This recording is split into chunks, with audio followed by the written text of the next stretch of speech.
Now that HSR has announced they will officially be buffing older units, I want to go ahead and give them some solid ideas for buffs for every single character that came out before Headache's release in 2.1. I'm specifying that because there is one 2.x character I think they missed a couple things with. However, I have a few ground rules. Most importantly, they have to be a character that I have built and I played within the last month. No reason to ask for a buff of a character I won't play. Also, not every single DPS buff I state will simply be damage increases, nor will every harmony be action advance, or any other basic addition like that. I'm going to go into each character's kits and state a buff that will bring them more in line with the abilities and the more current units in the game. And to start, I'm going to dive into the poster child of my least favorite team cup in the game, Kafka.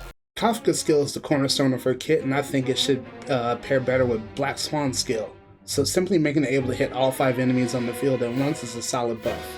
The first of our 3, physical destruction, is by far the weakest, and that's fine. Someone has to be. However, the main buff I want for this Trailblazer is simply aesthetic. Make the animations for the ult and enhanced skills more in line with the Galactic Baseballer title. The lance is a lesser version of Aventurine Stone, but it is still a powerful relic of preservation. I think that every enemy taunted successfully by the skill, that when they hit the Trailblazer, a portion of the damage is converted into a shield to help tank the next attack, making this Trailblazer a much better competitive sustain option for players. For Imbiber Lune, the enhanced skill is the main point of his kit, and I think it shouldn't be as much of a chore to churn out his level 3 skill. So much so that even with Sparkle, careful management of skill points is necessary. I think the best buff for him is to make it so that he will always have at least 1 point for his enhanced basic attack at E0. Most characters in the game with specific stat counts have a system that allows them to overcap the limit by a specific amount. I think allowing Himeko to have an upper limit of 5 out of 3 stats charge will make her gameplay smoother in the long run. Of course, they could do that and increase the stacks to 7 out of 5 as well, especially with more and more AoE characters being dropped right now. Okay, I won't lie, I was racking my brain over how they should buff Welt. I love his kit, his animations, and his role in the game, but the buff I've thought of is to take away the dimension property of his technique and make it more of a daze effect like with Sambo or Feud.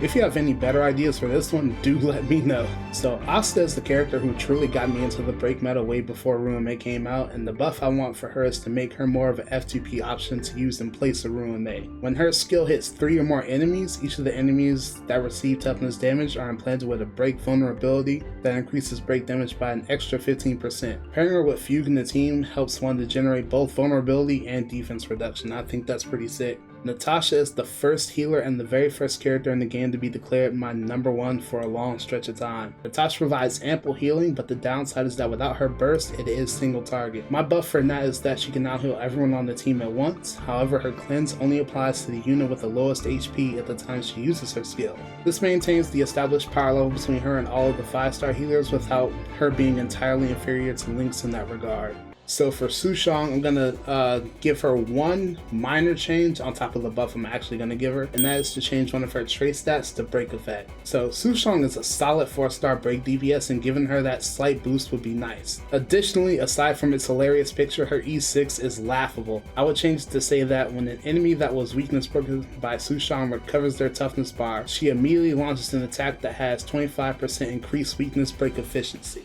So Tingyun is still lauded as the most powerful 4-star in the game. She still falls into the 1.x category, and thus I will create a buff for her. I understand that on her downturns that Tingyun only basic attacks, but I think an Ascension passive that buffs that meager damage could be replaced. I think instead that passive should say the ally with Benediction receives an additional 12% crit damage or 6% crit rate buff. I will not lie, most of the standard banner characters were very tricky to come up with buffs for, so I'm just going to keep this one simple. When Clara consumes charges for an enhanced counters, those attacks should strike all enemies on the field, just like her normal skill does. So I know that Bailu's revive alone is busted, but once an account is well established, that safety net isn't wholly necessary. So the easiest buff for Bailu is to give her a cleanse in her base kit. If they want to keep the RNG element, they can make it so that the single cleanse from her skill is also random. I'd still play her.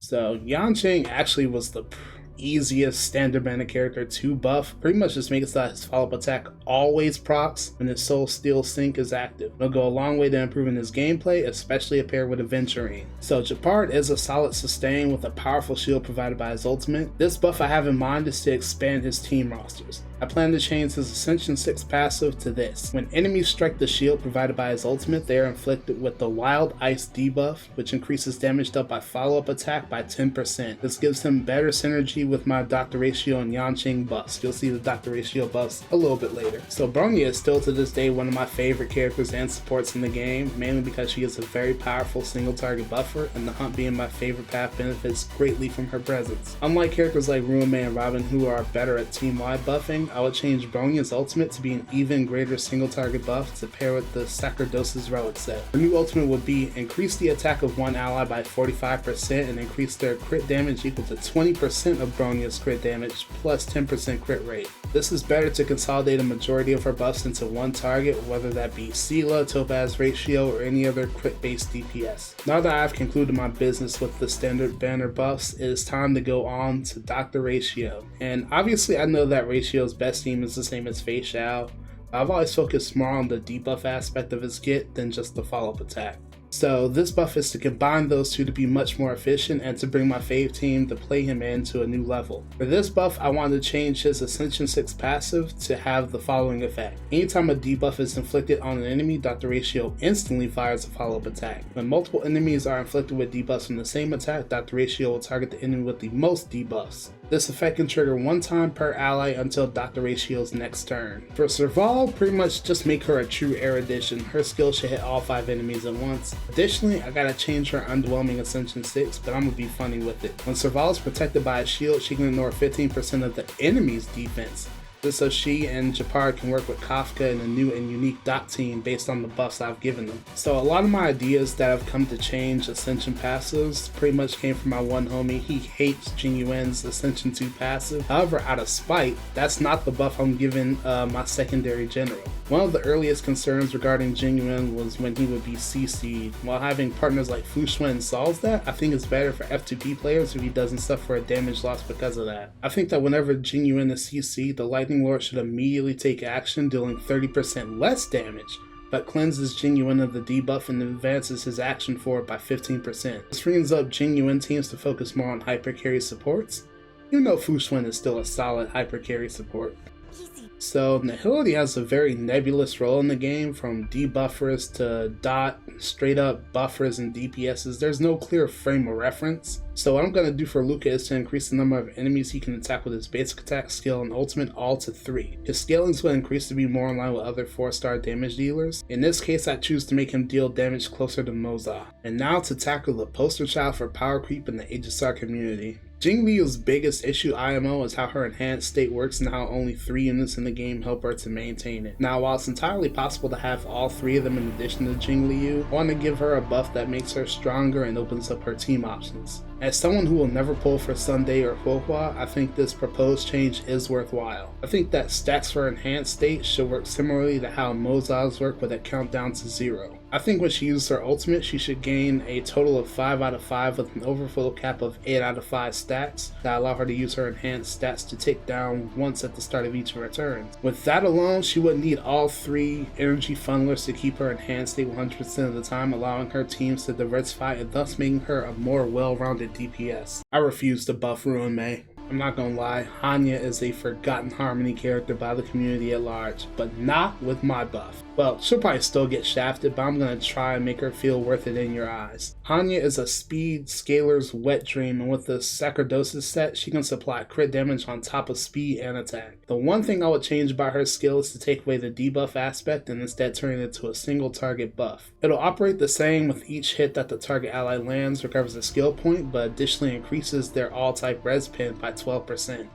Shui is a destruction unit with hunt unit targeting. I'm simply increasing the number of enemies her ultimate can strike to 3 while giving it appropriate scaling also. Guinaifen is one of my top 5 4-stars to play in this game, right there with Manga March, Gallagher, Shui, and Yukong. I honestly have 0 qualms with Guinaifen's kit whatsoever. I think she's a great F2P partner for Kafka in my proposed ratio buff, but I gotta give her something, and this buff will increase her role in debuff teams specifically. Instead of fire kits only being triggered by burn DOT, I'll make it so that anytime an irremovable debuff is triggered, both hits and fire kits' damage increases by 6%, stacking up to 3 times, lasting for 3 turns. Additionally, each stack's count is counted independently. When I decided I was going to build Misha, I wanted him to be a sub DPS for my 1.x destruction units, in Bailu, Lune, and Jingliu specifically. While he still works with my buffed Heng IL, the new Jingliu doesn't have that same synergy since her new enhanced state makes once she hits her enhanced state, she won't need to use skill points anymore. So I'm going to change how Misha gets stacks for his most powerful ultimate.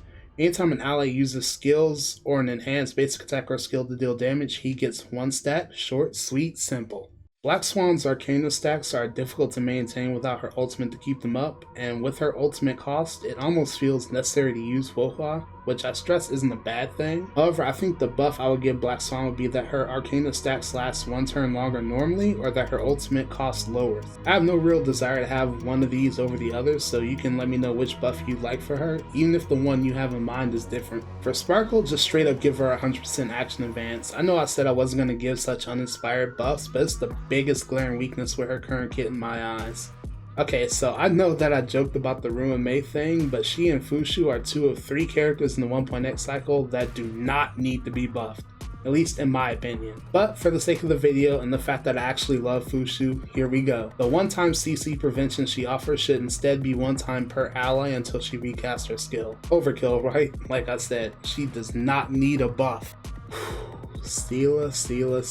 This is the main DPS I want buffed more than anyone else. Of all the 1.x main DPS, I've never had a lull where I didn't use Seele. Her gameplay, animation, story, and design all still greatly appeal to me, and I would love to see her hit greater heights. The one buff I have is to fix her resurgence talent. If they're gonna keep HP inflating enemies so much so that her main feature is harder and harder to proc, then they have to adjust the trigger. I think Resurgence should trigger twice per turn so long as the amount of damage Seele deals through her basic attack or skill deals an amount equal to 20% of the target's max HP. When she uses her ultimate, it automatically triggers Resurgence irregardless of how much damage it did relative to the target's max HP. March 7th, my second favorite character in the entire game, and as the mascot of the series, is truly deserving of a buff. March's ultimate is capable of hitting all enemies at once. I think they should buff her shield so that she can shield 3 teammates at once, and if any of their shields are hit, she fires a single shot at the attacker. However, when any of the shields are broken, she fires arrows at the attacker and adjacent enemies with a 30% base chance to freeze those enemies.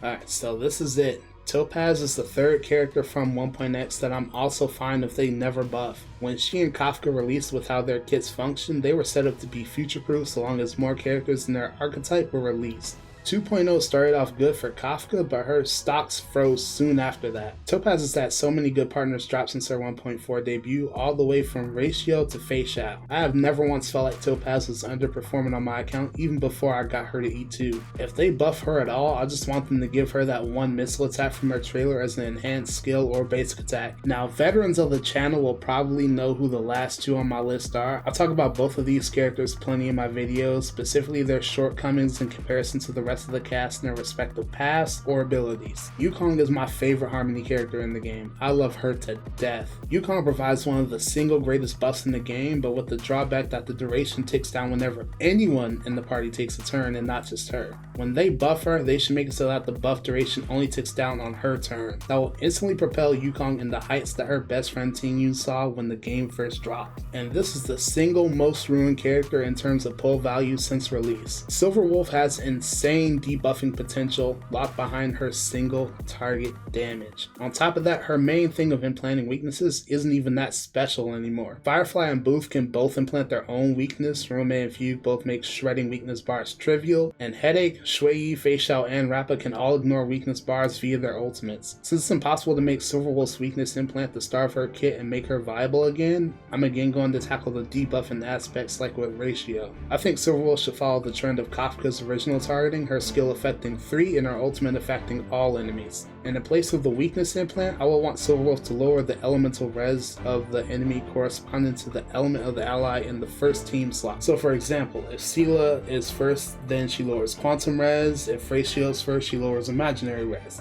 But that is it, homies. Those are my buffs for all the characters that I play regularly. You notice there are some that I have played in Team v Team Randomizer that are not on this list, specifically because if not for those teams, I wouldn't really play those characters. Looking at Locha and Herta, you never know what things could change. There could be a series right around the corner just waiting on me to play characters that I actually would never pull for. But yeah, if you enjoy any of these buffs that I stated, or if you have any buffs that you'd like to share, do be sure to do so. But also, do not forget to like and subscribe, drop a comment, and I'll catch you in the next one. Later, homies.